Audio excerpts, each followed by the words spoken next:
اور اس میں سامیہ حجاب جعفری نامی ایک سوشل میڈیا انفلوئنسر یہ کلیم کر رہی ہیں کہ ایک آدمی ان سے ملنے کی خواہش رکھتے ہوئے ان کے گھر آتا ہے. جب وہ نہیں ملتی ہیں تو وہ ان کا موبائل لے کر بھاگ جاتا ہے, گاڑی میں بیٹھتا ہے.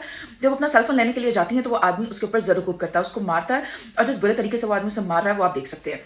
گاڑی میں گھسا کر فرنٹ سیٹ کے اوپر لٹا کر اس خاتون کو مارا جا رہا ہے جس کا نام سامیہ حجاب جعفری ہے. اور وہ یہ ریکویسٹ کری آئی جی سے کہ آئی جی صاحب برائے مہربانی مجھے سیکورٹی فراہم کریں, کیونکہ ثنا میری دوست تھی. ثنا کا اگر قتل ہو سکتا ہے تو پھر میری بھی جان محفوظ نہیں ہے, میری بھی جان کو خطرہ ہے, اور اس طرح سے کوئی بھی آدمی اگر ہمارے گھر میں آئے گا اور ہم پر اٹیک کرے گا تو ہم غیر محفوظ ہیں. وہ یہ بھی کہتی ہے کہ میں ہمت والی عورت ہوں جو میں اس کا مقابلہ کر رہی ہوں, میں سوشل میڈیا پر آ گئی ہوں. ہر عورت ہمت والی نہیں ہوتی, اور کئی خواتین اس طرح کی ہیں جو یہ معاملہ فیس کر رہی ہیں.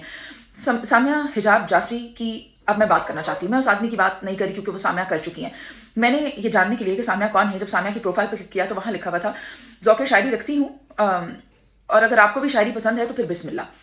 میں نہیں جانتی وہ آدمی کون ہے, لیکن میں نے جب یہ پروفائل دیکھی ہے تو بہن شاعری کا ذوق تو ہمارے معاشرے کی کافی عوام کو ہے. اقبال کو آئیڈیلائز کرتے ہیں, پھر آج کے دور میں تہذیب حافی یا پھر جان ایلیا تو آپ کو یاد ہی ہوگا, اس کے علاوہ وہ جان ایلیا کے جیسے دکھنے والے, ان کا نام مجھے یاد نہیں آ رہا, لمبے بالوں والے شاعر علی زریون, وہ ہو گئے.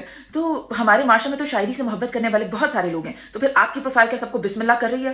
کیا وہ سب کو کہہ رہی ہے کہ آئیں اور مجھ سے بات کریں؟ 100 بسم اللہ کا تو یہی مطلب ہے نا. اور کیا سمجھوں سامیہ, میں ایک خاتون ہوں, میں کیا سمجھوں, مجھے تو یہی سمجھ آ رہا ہے.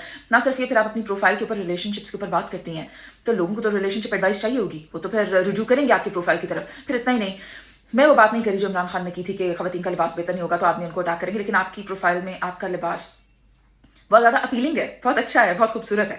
تو اگر مجھے اچھا لگ سکتا ہے تو پھر تو وہ کسی کو بھی اچھا لگ سکتا ہے. تو پھر اگر یہ سب چیزیں چلتی رہیں گی تو پھر تو اس قسم کی ایکٹیویٹی کے لیے میں اس لڑکے کو کیسے ذمہ دار ٹھہرا دوں؟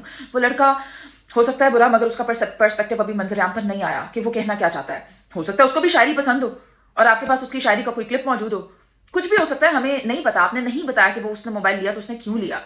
تو وہ چیز اگر آپ زیادہ کلیئر کر دیں تو اچھی بات ہوگی. اور اگر آپ چاہتی ہیں کہ مرد حضرات آپ سے دور رہیں اور آپ کو لائک کمنٹس نہ کریں, وہ جو باتھ روب میں آپ نے ویڈیوز لگائی ہوئی ہیں کہ آئیں میرے ساتھ تیار ہوں, اور پھر آپ نے وہ جو بلیک ٹاپ میں سلیو لیس میں اپنی ایک شرٹ لگائی ہوئی ہے جس میں آپ نہیں جانتی کہ آپ کی شرٹ کہاں جا رہی ہے, تو پھر میں چاہتی ہوں کہ آپ اس قسم کا کنٹینٹ بھی ڈیلیٹ کریں تاکہ جو ہمارے معاشرے کے آدمی ہیں وہ آپ کی پروفائل کی طرف اٹریکٹ نہ ہوں, کیونکہ اپوزٹ جینڈر کا اٹریکٹ ہونا تو بنتا ہے. اور اگر ہم انہیں وہ مواد فراہم کر رہے ہیں, یقیناً ان کو آپ کے گھر آ کر آپ پر اٹیک نہیں کرنا چاہیے, وہ غلط بات ہے, لیکن ایک غلطی جو آپ کی جانب سے, آپ کے اکاؤنٹ کی جانب سے ہو رہی ہے, اس کو بھی ٹھیک کرنے کی ضرورت ہے. آئی جی صاحب برائے مہربانی سامیہ حجاب جعفری کی ریکویسٹ پر عمل کرتے ہوئے انہیں بھی سیکیورٹی فراہم کر دیں. ہم بھی یہی گزارش کر سکتے ہیں. ہم نہیں چاہتے ہمارے معاشرے میں کوئی اور ثنا جیسی خاتون بے موت ماری جائے, بغیر کسی قصور کے موت کے گھاٹ اتار دی جائے. خواتین کو اس معاشرے میں محفوظ ہونا ہوگا, لیکن اس کے ساتھ ساتھ خواتین کو کیا کرنا ہے, میں نے اس پر بھی بھرپور روشنی ڈالنے کی کوشش کی ہے.